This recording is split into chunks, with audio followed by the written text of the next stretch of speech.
हम स्टार्ट करते हैं अपने सॉल्व्ड एग्जाम्पल से। सबसे पहले तो सॉल्व्ड एग्जाम्पल जो है उसमें सबसे पहला एग्जाम्पल है आपको कि चार्जेस दिए हुए हैं, चार्जेस का मैग्नीट्यूड दिया हुआ है, 3 चार्जेस दिए हुए हैं, ABC कॉर्नर पे रखे हुए हैं इक्विलेटरल ट्रायंगल के, साइड है 5, इलेक्ट्रिक फोर्स निकालना है C पर।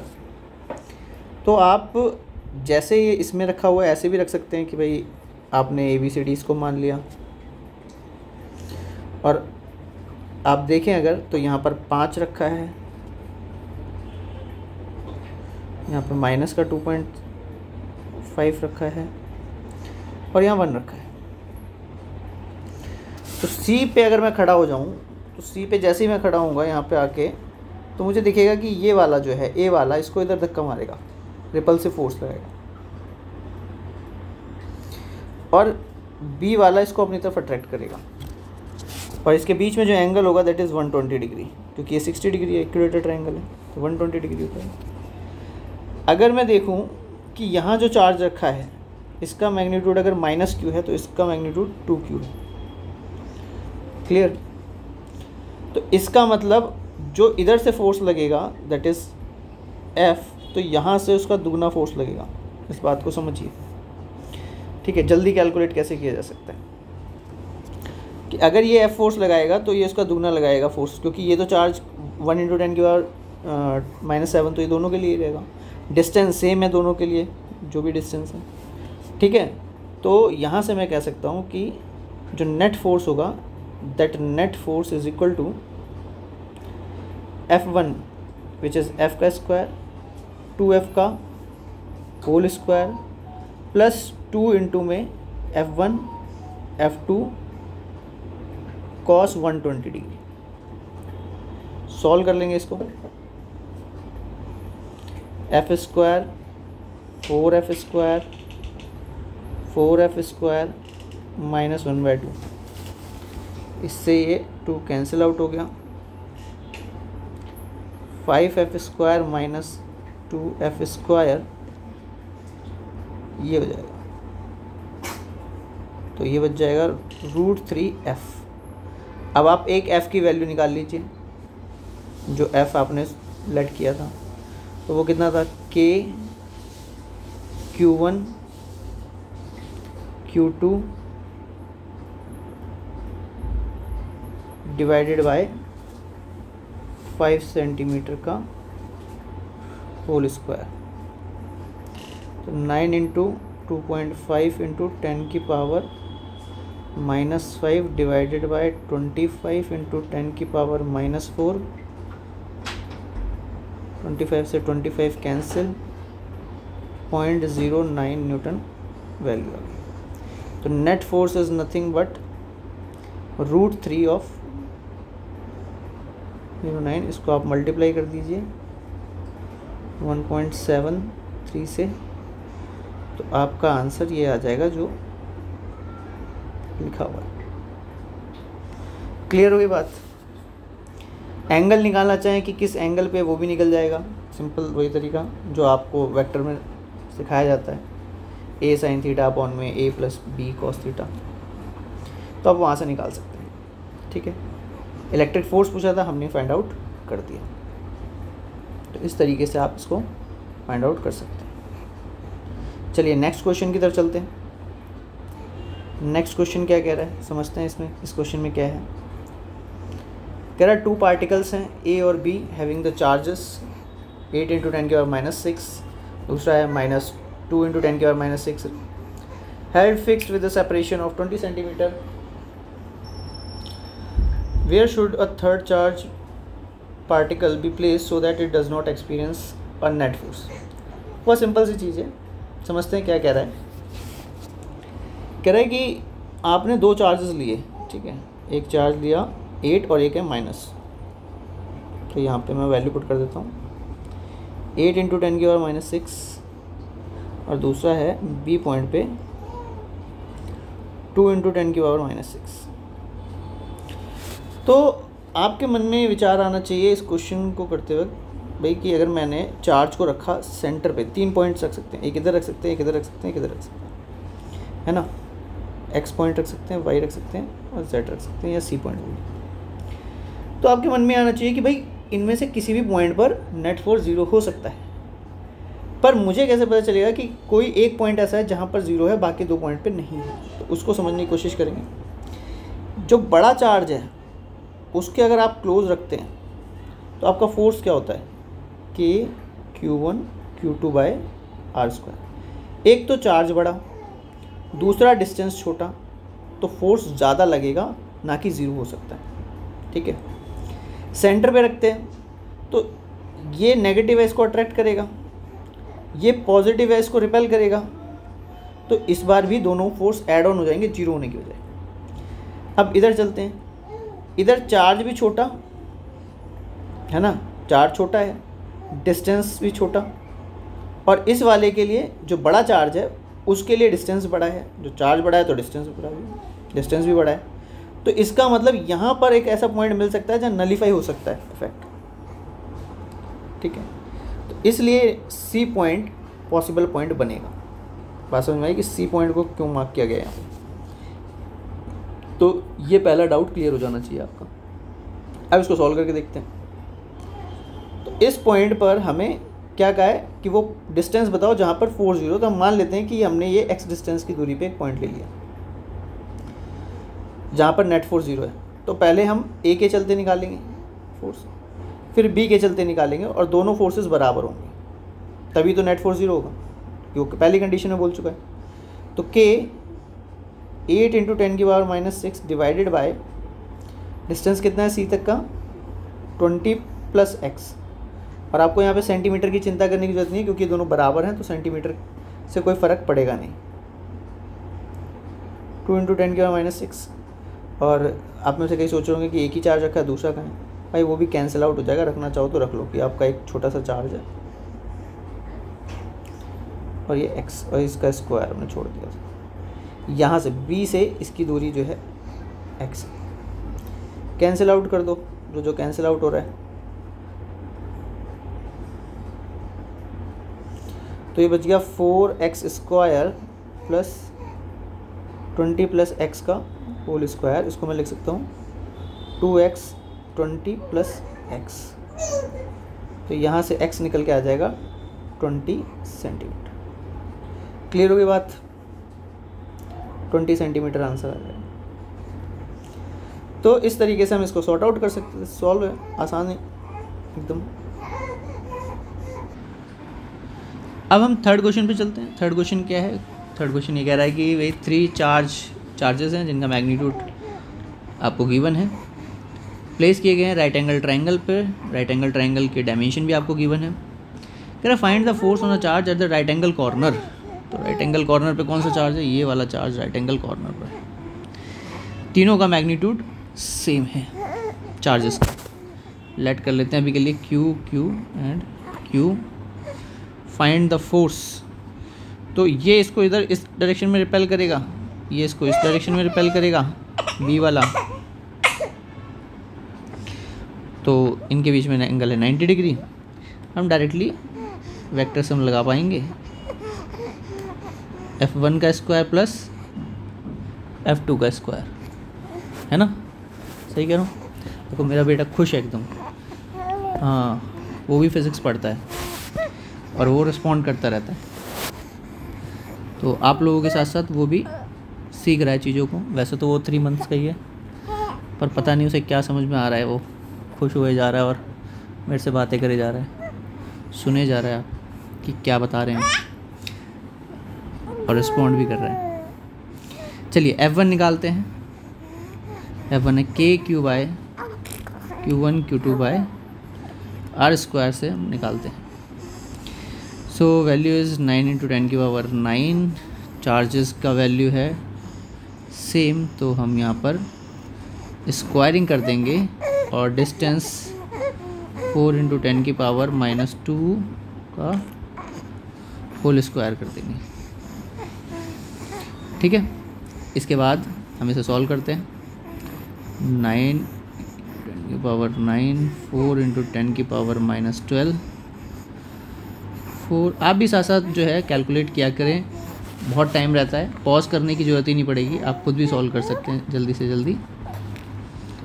16 तो यहाँ 4 बच जाएगा, 9/4 और ये 10 की पावर +10 ये रह जाएगा।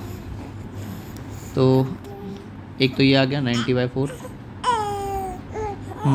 बिल्कुल बिल्कुल 90/4 आ गया, सही कह रहे हो। हाँ आप भी सॉल्व कर रहे हो साथ में। 9 × 10 की पावर 9 और इसके बाद जो चार्ज है दैट चार्जेस वो भी सॉल्व कर लेते हैं, 10 की पावर -12। डिस्टेंस यहाँ पर वेरी कर रहा है, दैट इज़ 3 × 10 की पावर -2 का होल स्क्वायर। तो ये 9 से 9 कैंसिल हो जाएगा और वापस से ये 40 न्यूटन, ये 40 न्यूटन बचेगा, ठीक है। और ये बचेगा 22.5 न्यूटन। तो दो अलग अलग फोर्सेस आ गए। अब आप इसका रिजल्टेंट निकालना चाहें तो निकाल सकते हैं। रिजल्टेंट के इस मेथड से आप इसे कैलकुलेट करेंगे, वैल्यू आ जाएगा आपका 45.9 न्यूटन। आई होप आपको ये क्वेश्चन अच्छे से समझ में आया होगा। अब हम चलते हैं आगे थोड़ा सा और नेक्स्ट क्वेश्चन की। अरे वाह, मज़ा आ गया आपको, हैं? आपको ही मज़ा आ गया सॉल्व करके, क्या बात है, क्या बात है। चलिए 4th नंबर क्वेश्चन देखते हैं क्या क्वेश्चन है, कैसे सॉल्व करना है। चलिए इस क्वेश्चन में देखते हैं क्या है। 2 small iron particle each of mass, दो छोटे छोटे आयरन पार्टिकल हैं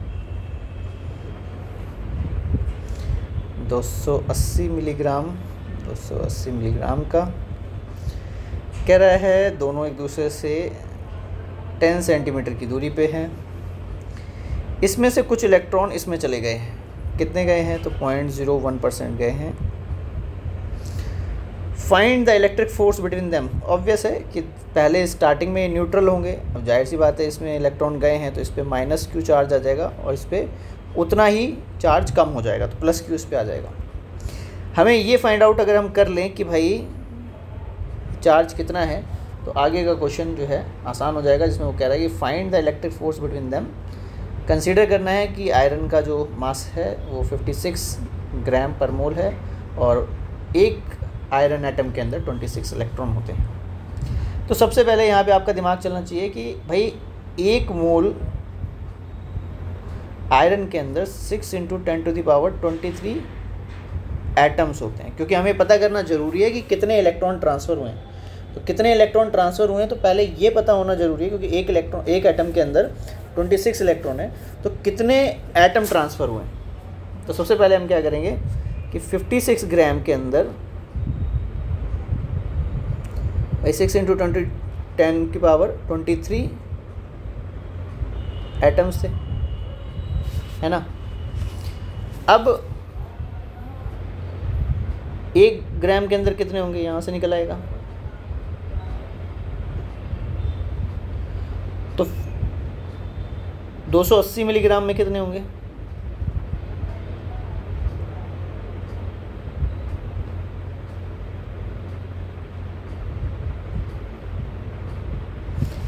और मिली के लिए 10 की पावर -3 से मल्टीप्लाई कर देंगे। इतने एटम हैं और इतने एटम में कितने इलेक्ट्रॉन होंगे, तो एक में 26 होते हैं, तो 26 से मल्टीप्लाई कर देंगे। तो ये पूरी मल्टीप्लिकेशन जब आप कंप्लीट करेंगे तो आ जाएगा आंसर 7.8 × 10 की पावर 22 इलेक्ट्रॉन। कितने इलेक्ट्रॉन ट्रांसफ़र हुए? एक इलेक्ट्रॉन पे कितना चार्ज होता है? 7.8 × 10 की पावर 22 इंटू 1.6 × 10 की पावर -19 कूलम। तो जब आप इसको सॉल्व करेंगे, ठीक है, तो आपको टोटल चार्ज मिलेगा। पर उसने कितना कहा है कि इतने पूरे नहीं गए हैं, ये पूरे इलेक्ट्रॉन नहीं गए हैं। कितने गए हैं?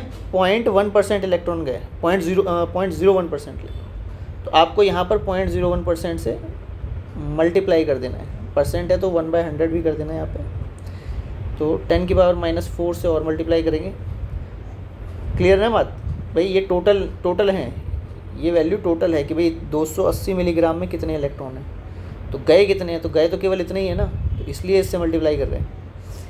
अब उसके बाद आपका रिज़ल्ट आ जाएगा जो final, that is 1.2 coulomb calculate करके। तो 1.2 कूलम प्लस पे इस पे है और -1.2 कूलम इस पर है। अब हम यहाँ पर फोर्स का फॉर्मूला लगा देते हैं, 9 × 10 की पावर 9 1.2 उसका स्क्वायर डिवाइडेड बाय डिस्टेंस 10 × 10 की पावर -2 का होल स्क्वायर, तो ये हो जाएगा 1.44 × 9 × 10 की पावर 9 डिवाइडेड बाय 10 की पावर -2। आप इसको फर्दर सॉल्व करेंगे तो आपका आंसर आ जाएगा 1.3 × 10 की पावर 12। बहुत आसान था, सिंपल सा क्वेश्चन था, ठीक है। थोड़ा सा स्टोशियोमेट्री का कॉन्सेप्ट और आसानी से आपने इसको सॉल्व कर दिया। चलिए आगे बढ़ते हैं नेक्स्ट क्वेश्चन की तरफ हमारे। तो आई होप आपको समझ में आ रहा हो कि क्वेश्चन बहुत ज़्यादा डिफ़िकल्ट नहीं है, थोड़ा सा सोचना पड़ता है चीज़ों को सॉल्व करते हुए। फिज़िक्स में हमेशा सोच के ही आप सॉल्व करिए, कभी भी क्वेश्चन को ऐसे अटैक मत करिए कि नहीं ये तो न्यूमेरिकल सॉल्व करना है, उसको समझ के सॉल्व करिए, आपका आंसर हमेशा करेक्ट आएगा। फिफ्थ क्वेश्चन क्या है कि a charge Q is divided into divide on 2 objects. अच्छा, टोटल चार्ज क्या है सिस्टम का? सपोज दैट कि 2 चार्जेस हमारे पास, 2 बॉडी हैं A और B, इन दोनों का टोटल चार्ज जो है दैट इज़ Q। तो इस पर QA मान लेते हैं, इस पर QB मान लेते हैं, ठीक है। QA का वैल्यू अगर आप लेट कर लें कि छोटा वाला Q है तो QB का वैल्यू हो जाएगा Q - Q, है ना, क्योंकि टोटल Q था। What should be the value of the charge on the object so that the force between the objects can be maximum? तो देखो, इसको अगर दोनों बॉडी आइडेंटिकल हैं तो आधा आधा चार्ज हो जाएगा, ये डायरेक्ट भी कह सकते हो।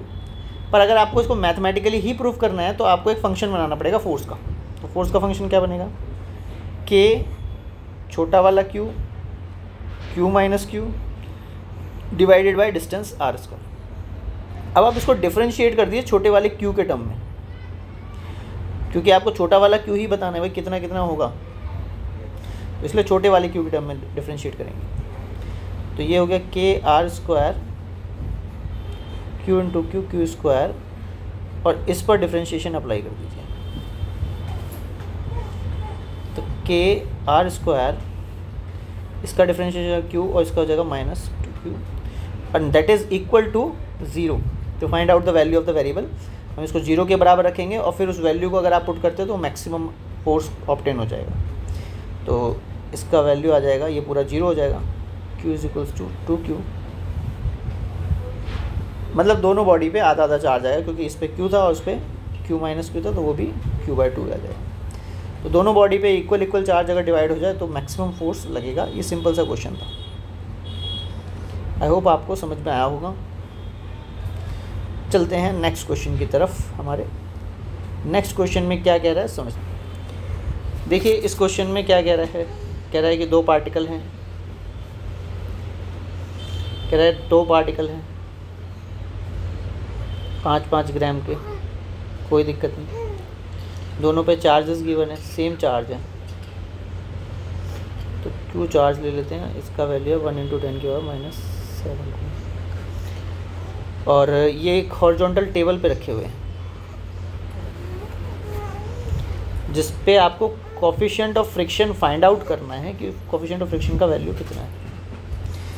तो इसको फाइंड आउट करने के लिए एक चीज़ सोचिए कि ये वाली बॉल जब इसको धक्का मारेगी F फोर्स से, तो यहाँ फ्रिक्शन एक्ट होगा, ठीक है। और कोफिशिएंट ऑफ स्टैटिक फ्रिक्शन अगर हमें फाइंड आउट करना है, ठीक है, क्योंकि ऐसा कुछ लिखा नहीं है कि वो मोशन में आ रहा है, लिमिटिंग इक्विलिब्रियम पे बात करें ना, तो इसका मतलब कि जितना F लगेगा उतना ही स्मॉल f लगेगा। F कितना लगेगा? तो KQ² / r²। फ्रिक्शन कितना होता है? नॉर्मल इंटू में म्यू, नॉर्मल कितने हैं? तो वो है mg KQ² / r²। तो यहाँ से आप म्यू का वैल्यू फाइंड आउट कर सकते हैं, KQ² में mg/r²। इसके अंदर वैल्यू पुट कर देंगे, आपका आंसर आ जाएगा सेम, ठीक है। ये काम आप खुद कर लीजिएगा, वैल्यू पुट करने का कॉन्सेप्ट मैंने आपको समझा दिया है। चलिए नेक्स्ट क्वेश्चन पे चलते हैं। नेक्स्ट क्वेश्चन क्या कह रहा है वो समझते हैं। कह रहा है कि एक वर्टिकल इलेक्ट्रिक फील्ड है जिसका मैग्नीट्यूड आपको गिवन है। Just prevent the water droplet of mass 1 into 10⁻⁻4 kg from falling, find the charge on the droplet. बहुत बढ़िया क्वेश्चन, बहुत बढ़िया। देखो वर्टिकल इलेक्ट्रिक फील्ड है, ठीक है, मान लेते हैं कि जो ड्रॉपलेट है उसके ऊपर चार्ज, ये अपने वेट फोर्स के चलते नीचे गिरेगा, इलेक्ट्रिक फील्ड ऊपर की तरफ होनी चाहिए और इसके ऊपर चार्ज पॉजिटिव होना चाहिए, तो ये काउंटर करेगा उसे। यहाँ तक तो बात क्लियर हो गई। तो इसका मतलब q e must be equal to m g, पूरा चार्ज कितना होना चाहिए, तो लो जी हो गया काम ख़त्म, एम जी अपॉन में ई, वैल्यू पुट करो, आंसर लो। क्या दिक्कत है, सिंपल क्वेश्चन है। आगे बढ़ते हैं नेक्स्ट क्वेश्चन की तरफ। नेक्स्ट क्वेश्चन क्या है, 3 charges each equal to q are placed at 3 corner of the side of square A, find the electric field at 4th corner. बहुत सिंपल सा क्वेश्चन है, क्लास में भी कराया जाता है, तो इजी क्वेश्चन है। देखो मेरा बच्चा भी कह रहा है हाँ ये तो क्लास में भी कराते हैं, उसको सब पता है, 3 महीने का है ये, पर पूरा रिस्पॉन्ड करता है। हाँ छोटा सा है नहीं, अभी से इसको फिज़िक्स सीखना है। के क्यू अपॉन में ए स्क्वायर, के क्यू अपॉन में ए स्क्वायर, क्योंकि ये वाला चार्ज पॉजिटिव चार्ज इधर इलेक्ट्रिक फील्ड बनाएगा, ये वाला इधर बनाएगा, और एक डायगोनल वाला ये बनाएगा इस डायरेक्शन। इसका वैल्यू है के क्यू बाय √2a, बिकॉज ये ए है, ये ए है, ये ए है, तो पाइथागोरस लगाएंगे तो आप √2a का स्क्वायर बन जाएगा। इसकी वैल्यू आ जाएगी के Q upon A square by. तो आप देखिए इसको निकालेंगे कैसे। सबसे पहले तो हम इन दोनों का रिजल्टेंट निकाल लेते हैं, क्योंकि ये दोनों सेम मैग्नीट्यूड के हैं, तो रिजल्टेंट आ जाएगा √2e। तो नेट अगर आपको निकालना है तो √2e प्लस में e3 कर दीजिए, आपका नेट रिजल्ट आ जाएगा। तो √2e प्लस e3 कितना था, तो इस e का पहले एक वैल्यू पुट कर देते हैं। इसका वैल्यू है के क्यू बाय ए स्क्वायर, और ये है के क्यू अपॉन में 2a स्क्वायर। कॉमन ले लीजिए के क्यू अपॉन में ए स्क्वायर, तो ये हो जाएगा √2 प्लस 1/2। इसको फर्दर सॉल्व करेंगे तो आपका आंसर आ जाएगा। ये आंसर आ जाएगा आपका इस तरह कुछ, ठीक है। तो इजी है एकदम, ये आंसर और ये आंसर सेम है भाई, कहीं मैथमेटिकली आपको लगे सॉल्व करोगे तो यही आंसर आएगा, ठीक है, क्योंकि √2 उधर जाएगा तो मल्टीप्लाई हो जाएगा, 2√2 प्लस 1 हो जाएगा, और नीचे का 2 मल्टीप्लाई हो जाएगा 1/4πε से, तो वो 8 में कन्वर्ट हो जाएगा। करके देखिएगा, कुछ चीज़ें आप खुद भी करिए करें, प्रैक्टिस, कैलकुलेशन प्रैक्टिस तो एटलीस्ट खुद किया करें, क्योंकि देखो मेरे से यार कोई नहीं पूछने वाला ये सब चीज़ें। मैं सिर्फ इंटरव्यू में जब जाता हूँ, ठीक है, किसी इंस्टीट्यूट के, आकाश हो गया, वेदांतु हो गया, या कोई और बड़े इंस्टीट्यूट BMC वगैरह, या कहीं किसी जगह पर जहाँ डिबेट चल रही हो, तो वहीं पे मेरे से ऐसी चीज़ें पूछी जाती हैं, ठीक है। ऐसे नहीं पूछते इस मेरे से कि जो है ये आपसे पूछेंगे भाई, ये आपके लिए कराया जा रहा है और आपको फ़ायदा मिले उसका, इसलिए आप खुद से कैलकुलेट करें। 9th क्वेश्चन में क्या कह रहे हैं समझने की कोशिश करते हैं। कह रहा है कि एक चार्ज पार्टिकल है जिसका मास गिवन है, सिल्क थ्रेड है जिसकी लेंथ गिवन है और उससे ये बंधा हुआ है, हॉरिजॉन्टल इलेक्ट्रिक फील्ड है, पिक्चर दिमाग में बन चुकी है पूरी तरीके से। ये थ्रेड है 40 सेंटीमीटर का और 1 ग्राम का ये आपका पार्टिकल है, चार्ज पार्टिकल, और हॉरिजॉन्टल इलेक्ट्रिक फील्ड है। बहुत बढ़िया। If the particle stay at the distance of 24 centimetre from wall, तो वॉल से 24 सेंटीमीटर दूर, भाई जाहिर सी बात है ये इसको इधर धक्का लगाएगा QE से, तो जिसकी वजह से थोड़ा सा अपलिफ्ट हो जाएगा। कह रहा है कितनी दूर तक जा रहा है, 24 सेंटीमीटर दूर तक जा रहा है। क्लियर होगी बात। तो ये डायग्राम तो क्लियर हो गया हमें। अब क्या करना है, find the charge on the particle. तो निकल जाएगा, ये तो सिंपल है भाई। ये लेंथ तो 40 ही रहेगी, इसको कुछ इस तरीके से बना देते हैं, थोड़ा साफ़ कर देता हूँ इसको ना, आपको अच्छे से और समझ में आएगा। अदरवाइज़ जो है थोड़ा सा साफ सुथरा डायग्राम बनाते हैं। ये आपकी लेंथ हो गई, ये आपका पेंडुलम हो गया, क्या आ रहा है बार बार, और ये आपका उस पर लगा हुआ पेंडुलम।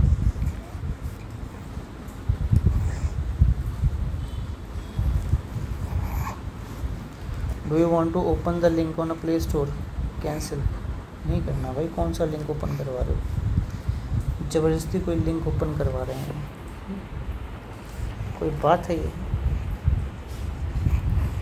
ये ऐसा है, इसके ऊपर इधर QE फोर्स लग रहा है, इधर से mg फोर्स लग रहा है, धागे में T टेंशन है, धागे की लेंथ 40 सेंटीमीटर है, और इस पोजीशन पर वॉल से ये 24 सेंटीमीटर दूर है। अगर मैं इसको थीटा मान लेता हूँ तो ये भी थीटा हो जाएगा, ये T का कॉस थीटा लग रहा है और ये T का साइन थीटा। यहाँ से अगर आप टेन थीटा निकालना चाहें, ठीक है, तो वो निकल जाएगा। कैसे निकलेगा देखिए, T का साइन थीटा बराबर है QE के और T का कॉस थीटा बराबर है mg के। भाई साहब आप भी पूरा रिस्पॉन्ड कर रहे हो हैं करके, हैं कुछ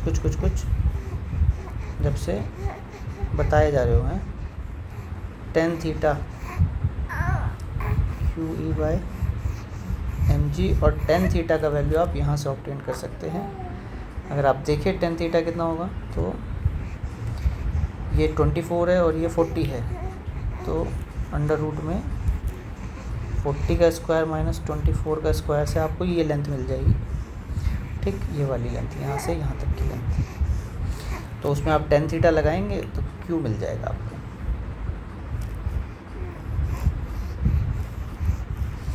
इस तरीके से आप इसको सॉल्व कर सकते हैं। क्लियर? चलिए, तो इन्होंने भी पूरी एक्सप्लेनेशन दी है आपको, वैसे ही जैसे मैंने बताया है, तो आप आसानी से कैलकुलेट कर सकते हैं। आई होप आपको ये समझ आ गया होगा। चलिए नेक्स्ट क्वेश्चन की तरफ चलते हैं। नेक्स्ट क्वेश्चन में क्या कह रहा है? कह रहा है एक पार्टिकल है जिस ए जो चार्ज भी गिवन है उस पर is a fixed on a vertical wall. The second particle B of mass 100 gram and having a equal charge is suspended by the silk thread of length of 30 centimetre from the wall. ठीक है, the point of suspension is 30 centimetre above the particle A. ठीक, find the angle of the thread with the vertical when it is in equilibrium. Equilibrium में जब है, जब उसके ऊपर total force लग चुका है और अब वो मूवमेंट नहीं कर रहा है, तो उस समय का FVD बना लेते हैं। ठीक है, तो डायग्राम के लिए हमें चाहिए होगा एक वॉल। ये हम छोटी सी हमने वॉल बना ली। इस वॉल पर एक पार्टिकल डाल देते हैं। ये हमारा चार्ज पार्टिकल हो गया A। फिर हमें फिर से एक silk thread, second particle B of mass इतना having the equal charge suspended by silk thread from the wall. तो वॉल से ही, ठीक है, ये जो है वॉल से यहाँ पर कहीं पर मान लेते हैं, पोजीशन देते हैं इसको, और ये चार्ज पार्टिकल दूसरा वाला है B पार्टिकल। बी पार्टिकल का मास हमें गिवन है। बी पार्टिकल पर जो फोर्स लग रहा होगा, देखो ये वाला इस पर ऐसे फोर्स लगाएगा इस पर,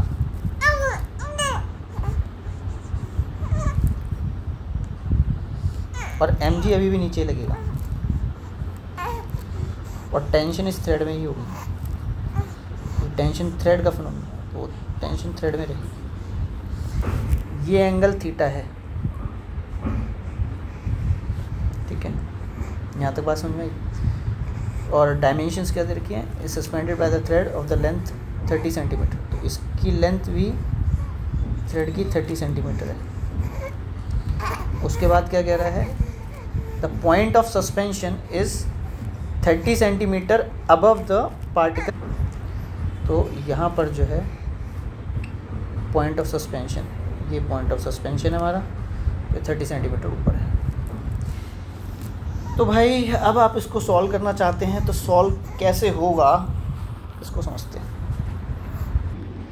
तो अब हम जो है इसको सॉल्व करने के लिए कुछ कंस्ट्रक्शन करेंगे। सबसे पहले हमें यहाँ वाला एंगल चाहिए होगा, क्योंकि आइसोसेलेस एंगल है तो इसको मैं अल्फ़ा मान लेता हूँ, आइसोसेलेस ट्रायंगल सॉरी। तो ये जो है 2 अल्फ़ा प्लस थीटा बराबर होना चाहिए 180 के।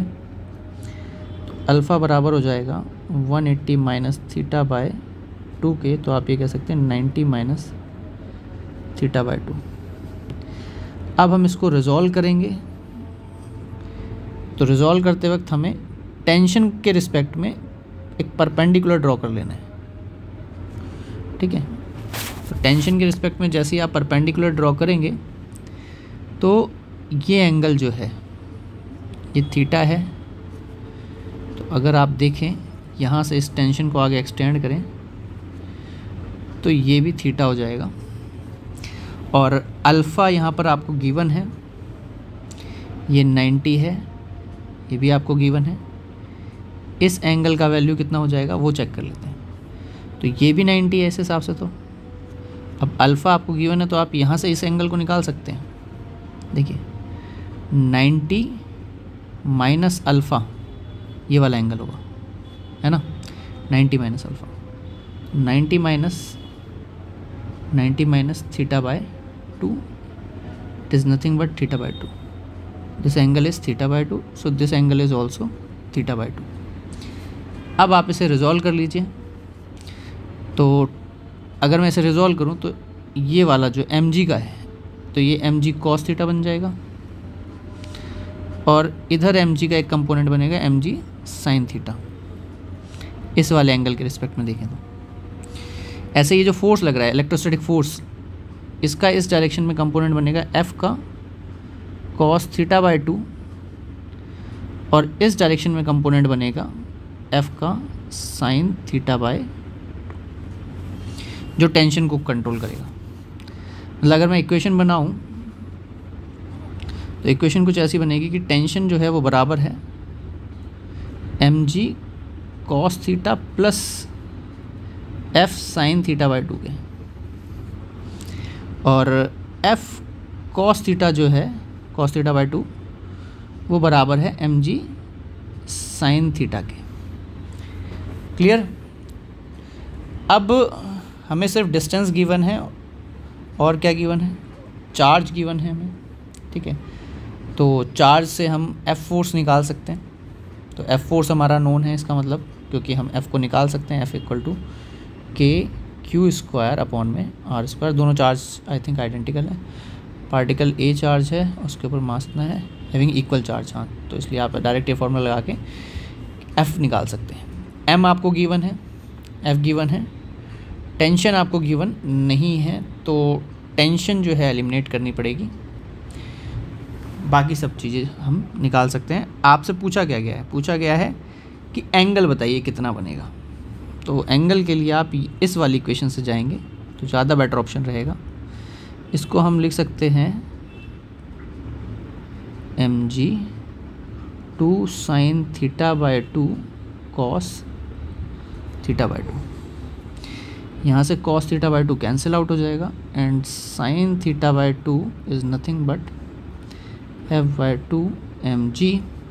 हमें ये भी पता है, ये भी पता है, ये भी पता है। तो यहाँ से साइन इनवर्स लगा के और फिर 2 से मल्टीप्लाई कर देंगे